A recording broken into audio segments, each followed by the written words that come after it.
Hi friends, అందరికీ నమస్కారం. Welcome back to employees news today channel. ఉద్యోగులు, టీచర్లు, పెన్షనర్లకు సంబంధించిన ముఖ్యమైన అప్డేట్స్ అన్ని మన ఛానల్ ద్వారా మీకు తెలియజేయడం జరుగుతుంది.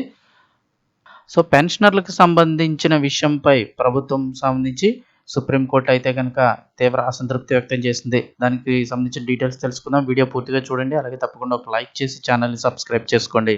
అలుసుగా తీసుకుని ఆటలాడవద్దు కోర్టులతో అని చెప్పేసి పదవీ విరమణ చేసిన ఉద్యోగులకు సంబంధించిన ప్రయోజనాలు ఖచ్చితంగా చెల్లించాల్సిందే. పెండింగ్లో ఒక్కటున్న వ్యక్తిగతంగా హాజరు కావాల్సిందే అంటూ ఆర్థిక శాఖ ముఖ్య కార్యదర్శికి హైకోర్టు అయితే తేల్చి చెప్పింది.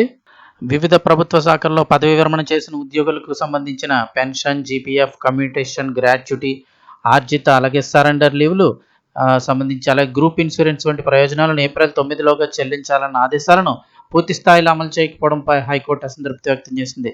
737 మందికి చెల్లించామని ప్రభుత్వం చెబుతున్నా పరిష్కారమైన పిటిషన్లు చూస్తే 221 మాత్రమే ఉన్నాయంది. టోకెన్లు జారీ అయినప్పటికీ పూర్తి స్థాయిలో చెల్లింపులు జరగలేదండి. చివరిగా ఇంకొక అవకాశం ఇస్తున్నామని, ఈలోగా పాక్షిక చెల్లింపులు కాకుండా పూర్తి స్థాయిలో చెల్లించాల్సిందేనంటూ స్పష్టం చేసింది. ఒక్కటి పెండింగ్లో ఉన్న గత ఉత్తర్వుల ప్రకారం వ్యక్తిగతంగా హాజరు కావాల్సిందేనంటూ ఆర్థిక శాఖ ముఖ్య కార్యదర్శి సందీప్ సుల్తానియాకు స్పష్టం చేసింది. మరోసారి గడువిస్తున్నామని అలుసుగా తీసుకోకూడదని, కోర్టులతో ఆటలాడొద్దంటూ హెచ్చరించింది.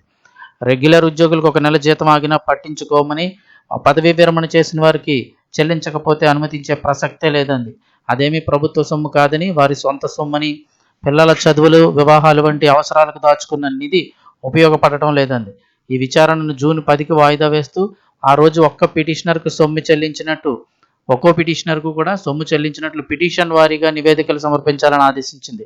పదవీ విరమణ ప్రయోజనాలను చెల్లించాలంటూ గత ఏడాది ఇచ్చిన ఉత్తర్వులను అమలు చేయకపోవడంపై దాఖలైన సుమారు 572కు పైగా కోర్టు ధిక్కరణ పిటిషన్లపై జస్టిస్ నామవరపు రాజేశ్వరరావు గారు గురువారం విచారణ చేపట్టారు. మొత్తం 3656 టోకెన్లు జారీ చేశామని, అది 1056కు మాత్రం చెల్లింపులు జరిగాయని, మరో 2600 టోకెన్లకు చెల్లించాల్సి ఉందని, అవి కూడా ఏప్రిల్ 9లోగా చెల్లిస్తామని హామీ ఇచ్చినప్పటికీ పూర్తి స్థాయిలో చెల్లించకపోవడంపై న్యాయమూర్తి ప్రశ్నించారు. ప్రభుత్వ న్యాయవాది వాదనలు వినిపిస్తూ పిటిషనర్ల తరపు న్యాయవాదులు అందరూ ఇక్కడ లేరని, కొంతమంది మాత్రమే ఉన్నారన్నారు.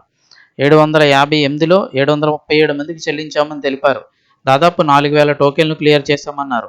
ట్రెజరీ రికార్డుల నుంచి జాబితాను పరిశీలించాలన్నారు. న్యాయవాదులు వారి పిటిషనర్ల నుంచి వివరాలు తెలుసుకొని కోర్టుకు చెప్పాలన్నారు. పిటిషనర్ల తరపు న్యాయవాదులు వాదనలు వినిపిస్తూ పూర్తి స్థాయిలో సొమ్ము అయితే చెల్లించలేదని చెప్పారు. ఇక 737 మంది అంటున్నా ఒక్కో వ్యక్తికి 2 నుంచి 10 వరకు వివిధ హెడ్ల కింద టోకెన్లు జారీ అయ్యాయని, వీటిలో కొన్నింటికి చెల్లింపులు జరిపి మళ్లీ కొన్నింటికి నిలిపివేశారన్నారు. కొందరికి 20% సొమ్ము మాత్రమే అందిందని తెలిపారు. వాదనలు విన్న న్యాయమూర్తి చివరగా మరొక అవకాశం ఇస్తున్నామని, జూన్ 10లోగా మొత్తం బకాయిలు చెల్లించి అమలు నివేదికలు సమర్పించాలంటూ ఆదేశాలు జారీ చేయడం జరిగింది.